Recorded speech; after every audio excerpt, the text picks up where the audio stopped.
1 week after the brutal murder of 3 schoolgirls, Britain's first white riot since the 1950s shows no signs of abating.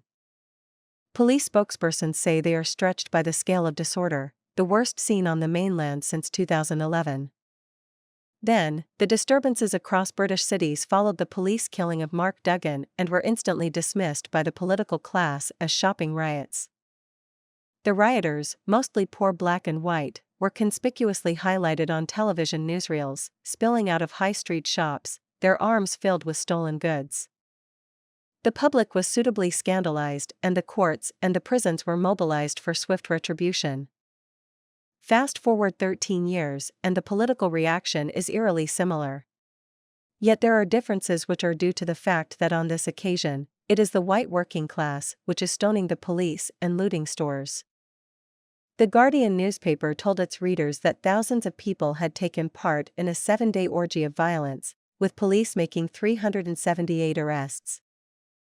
The UK Home Secretary Yvette Cooper said officers were reviewing footage to identify those throwing missiles, setting fires, looting shops, and attacking innocent motorists and passers-by. Prime Minister Keir Starmer, facing his first test in his new job, responded by warning that anyone whipping up violence online would face the full force of the law. So far, so predictable. Sir Keir addressed the nation and informed the watching public that rioters would regret engaging in far-right thuggery that has scarred Manchester, Hartlepool, Southport, Aldershot, Liverpool, Preston, Hull, Bristol, Middlesbrough, Tamworth, Sunderland, Nottingham and elsewhere. Downing Street hosted a Cobra meeting, signaling that the police have been instructed to catch the perpetrators and bring the disorder to a halt in quick time. Radio personality James O'Brien spoke for many when he described random attacks on Asians in the street, the targeting of mosques and the firebombing of 2 hotels where asylum seekers were staying, as a pogrom. The original disorder began after false rumors swept social media, alleging that the child murderer was a Muslim asylum seeker who had recently arrived on a small boat. Even though the suspect was in police hands within minutes of the attack and was confirmed to be a British-born assassin, this was not enough to dissuade hard-right extremists and their sympathizers from massing on the Southport streets and confronting the police. The murders were clearly a pretext for long-simmering resentment against foreigners. This anger led to similar face-offs further afield and even in Belfast, where claims that the Southport murders were the spark for protests against immigration, knife crime and the dangers posed to white children, rang particularly hollow. The racial character of the disturbances is a political opportunity for the likes of Nigel Farage, who has built his career on stoking anger against what he describes as a migrant invasion and what he considers to be forced changes to the British way of life. Farage now has the platform of a Westminster seat from which to make his Powellite tirades against modern Britain. Whilst he dared not endorse the firebombing of hotels, he was cute enough to use his GB News television program to insinuate that the authorities were being less than frank about the origins of the Southport killer. Farage was later accused of providing mainstream cover for the worst social media conspiracy theories. "He's Tommy Robinson in a suit," bemoaned one media liberal. There will be more later on Stephen Christopher Yaxley Lennon. Farage claimed he was simply asking questions about the identity of the attacker. The Clacton MP had the defense of plausible deniability when it was suggested that his suspicions had had a direct impact on the rioters, but in fairness, Farage should not be the sole focus of opprobrium. There are many others who bear responsibility for the current violence and chaos. Step forward the former Conservative government, which shamelessly used immigrants as part of its divide and rule electoral strategy. Rishi Sunak, the nation's first non-white premier, was the man at the top of the party, rubber-stamping the very same policies that might have forced his parents into a hopeless battle of cat and mouse with Idi Amin's Ugandan thugs, back in the 1970s. Sunak's family was able to flee anti-Asian persecution in East Africa. Those migrants who see Britain as a safe haven because they too fear for their lives, might not have been given leave to remain in the United Kingdom, had Rishi Sunak's tenure as Prime Minister been extended by the voting public. And then of course, there is Sala Braverman. The former Tory Interior Minister wed herself to the Conservative Party's Rwanda deportation scheme, a plan so extreme that it would have brought out the blushes in the skinhead supporters of the 1970s British National Front.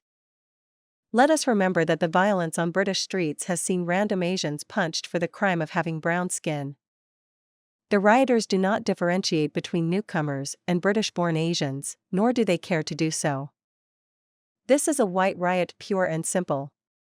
It is long in the making, and for that, the Daily Mail and its many mainstream media echo chambers bear enormous responsibility. The media has been heaping the fires of anti-migrant malice for decades. This began when the Windrush arrived in 1948, bringing West Indians to the mother country, and has been a staple of UK news coverage ever since. Usually, urban young black males are in the media crosshairs, but the downing of the Twin Towers on September 11 added Muslims to the news category marked stranger demons. The mainstream media has been quick to point its finger at social media's malicious gossip mongering, as if to say it has clean hands. James Bond villain Elon Musk aided the media's misdirection by tweeting on his X platform that civil war in the UK is inevitable. Musk grew up in apartheid South Africa and so has expert knowledge on the dangers of a migrant invasion, but his analysis of the UK situation can be easily discounted. Social media has its problems, but it is rich for the mainstream media to blame the internet for the fire it started long ago. The mighty BBC gave a nod and a wink to social media anti-migrant mayhem by noting in one news report that the suspect in the Southport murders was the son of migrants from Rwanda.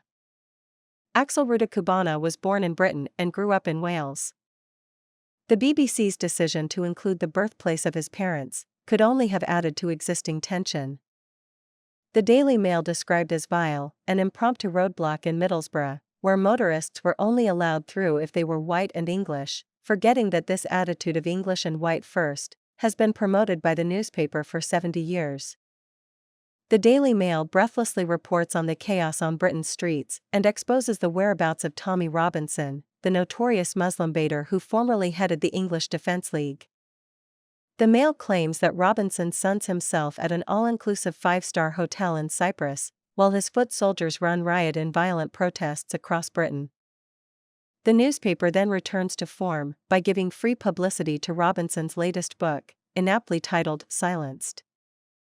The print media's decades-long mostly negative coverage of black people, migrants, and Muslims helps us to understand and recognize the rage on the faces of the protesters hurling bricks and fireworks in the direction of police. This may explain why the media has begun to use black commentators to voice the same multiculturalism has failed talking points, to deflect the charge of racism. Esther Kraku is a reliable purveyor of this kind of journalism and was pressed into service by Sky News Australia to claim rather brazenly that the riots may have been caused because people with anti-British values were allowed to enter the country.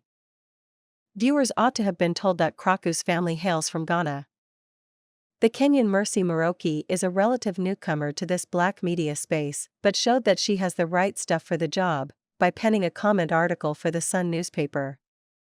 Her love of Britain was proclaimed in the second sentence of her opinion piece, then came her current disquiet. The recent spate of violence by far-right, anti-immigration protesters has made me feel, for the first time, a little bit less safe walking down the streets of what I now consider to be my own country, said Moroki.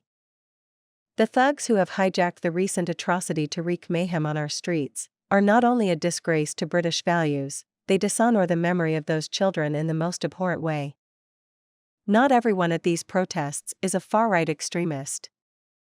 In fact, I'll be the first to say that painting all protesters with the same brush is fanning the flames further. But those few who are out to cause violent disorder while claiming they are defending their country are nothing but opportunistic thugs. I, an immigrant, am more British than them. True patriots don't beat up innocent civilians or loot shops. Moroki's article then reached its main argument. While politicians rightly condemn the carnage caused by these hateful mobs, they must also acknowledge the need to tackle legitimate concerns that exist around immigration. I fear the far right, and, equally, I fear where failed integration is taking this country. It's all well and good for the Prime Minister to get up on his podium and guarantee to bring the full force of the law crashing down on racist thugs. The real test of bravery is whether he can also promise to take seriously the concerns of ordinary law-abiding citizens about the failures of immigration, integration, and multiculturalism. So let us be clear. A Kenyan migrant spends 23 years in the UK but has the gall to claim that the multiculturalism which allowed her to flourish has failed. She thinks that the government must recognize the failures of immigration, integration, and multiculturalism. Alas, this kind of muddled thinking is standard fare for the new wave of migrant patriots who bestride the West, desperate to prove their loyalty by mocking their own origins. Surely, diatribes against the failure of multiculturalism are best left to those with superior credentials. And no one is better suited to the task than the dismal presenters on Talk TV. The online news portal has Rupert Murdoch's gazillions behind it and yet struggles for viewers at the best of times. The station lingers on with a thin gruel of reheated Brexit moaning and anti-migrant fear-mongering. That said, Fox News in the United States and C News in France have shown that a substantial audience can be built on the back of programming containing racist dog whistles. All that is needed is a moment of public attention, like a riot, or a criminal act of staggering proportion involving non-Europeans.